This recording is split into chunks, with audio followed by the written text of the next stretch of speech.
सरकार ने finance bill में टैक्स से जुड़े नियमों में कुछ बदलाव किए हैं। खासकर नई टैक्स रिजीम को बढ़ावा देने के लिए टैक्स पेयर्स को थोड़ी और राहत दी गई है। कुछ और बदलाव भी फाइनेंस बिल में किए गए हैं, जिसमें बहुत महत्वपूर्ण है, डेट म्यूचुअल फंड पर 1 अप्रैल से long term capital gains tax का फायदा नहीं मिलना। साथ ही साथ फ्यूचर्स एंड ऑप्शंस ट्रेड पर सिक्योरिटी ट्रांजैक्शन टैक्स यानी कि एसटीटी में करीब 25% की बढ़ोतरी का भी बदलाव किया गया है।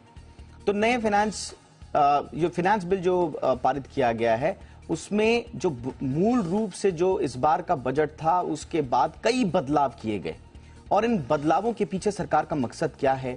कई मसलों पर आम जनता कंफ्यूज्ड भी नजर आ रही है। उन कंफ्यूजन को भी दूर करने की कोशिश करेंगे और समझने की कोशिश करेंगे कि ये जो बदलाव हुए हैं, ये दरअसल किसके हित में हो रहे हैं। ये क्या आम आदमी के हित में है, एज अ इकोनॉमी हमारी इकोनॉमी के लिए हित में है, या फिर इसमें थोड़ा नुकसान और थोड़ा फायदा सबके लिए है।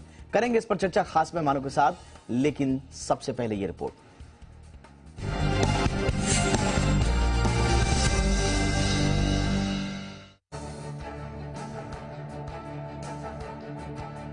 सरकार नई टैक्स व्यवस्था को प्रचलित करने को लेकर कोई कोर कसर नहीं छोड़ना चाहती।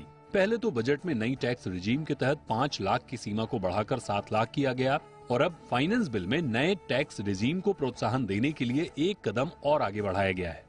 नए नियम के तहत अगर किसी की आय 7,55,000 रुपए है तो इसमें से 50,000 रुपए स्टैंडर्ड डिडक्शन के तौर पर कम हो जाएंगे। अब रकम बची 7,05,000 रुपए। नए टैक्स रिजीम के मुताबिक आपको इस रकम पर 25,500 रुपए टैक्स देने पड़ते, लेकिन सरकार ने नई टैक्स व्यवस्था के नियमों में बदलाव किया है और इसे अपनाने वालों को बड़ी राहत दी है। अगर 7 लाख रुपए से ऊपर की बढ़ी हुई रकम टैक्स वाली रकम से कम है तो केवल बढ़ी हुई रकम ही टैक्स के तौर पर करदाता को चुकानी होगी, यानी करदाता को केवल 5,000 रुपए ही टैक्स के तौर पर चुकाने होंगे।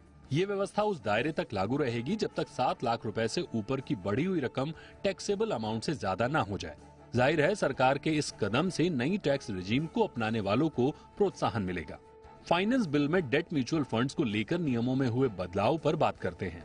सरकार ने लॉन्ग टर्म कैपिटल गेन्स यानी एलटीसीजी पर टैक्स में मिल रही छूट को हटा दिया है। मतलब लॉन्ग टर्म कैपिटल गेन्स भी अब टोटल इनकम में शामिल हो जाएगी और जिस टैक्स ब्रैकेट में आते हैं उस हिसाब से टैक्स भरना होगा। इंडेक्सेशन यानी महंगाई को एडजस्टमेंट करने वाला लाभ नहीं मिलेगा। नए नियम इस साल 1 अप्रैल से प्रभावी होंगे, यानी नए नियमों के बाद डेट और हाइब्रिड म्यूचुअल फंड्स के लिए शॉर्ट टर्म और लॉन्ग टर्म के बीच कोई अंतर नहीं रह जाएगा। फाइनेंस बिल में तीसरा बड़ा बदलाव सिक्योरिटी ट्रांजैक्शन टैक्स यानी एसटीटी को लेकर किया गया है।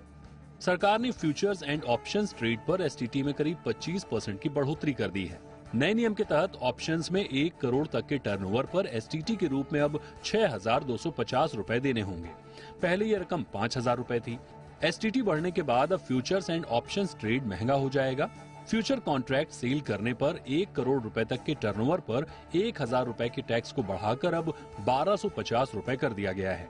एसटीटी केंद्र सरकार की ओर से लिया जाने वाला एक तरह का डायरेक्ट टैक्स ही है, जिसे इक्विटी, फ्यूचर्स एंड ऑप्शंस जैसी सिक्योरिटी की खरीद बिक्री पर लगाया जाता है। फिलहाल सरकार ने एक तरफ जहां नौकरी पेशा करने वालों को प्रोत्साहन दिया है, तो वहीं निवेशकों पर टैक्स की देनदारी बढ़ाकर सरकारी खजाने पर बढ़ते बोझ को कम करने का संकेत दिया है। ब्यूरो रिपोर्ट, जी मीडिया।